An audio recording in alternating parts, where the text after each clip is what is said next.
In this experiment, we will see how water can be stopped from gushing out from the holes. Take a beaker, fill it with water.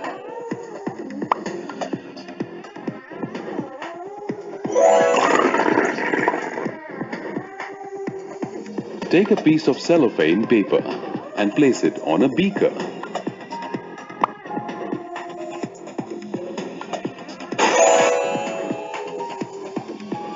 Tie a rubber band on it.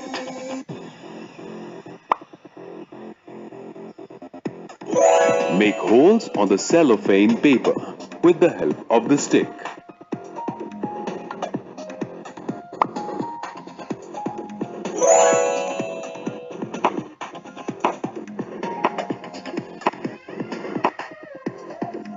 Take a piece of paper and place it on the beaker.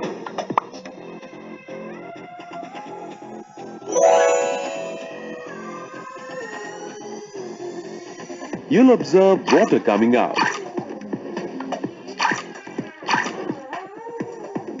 You'll observe water does not come out. From this experiment, we learned that the water can come out only if air pressure is allowed to get into the beaker.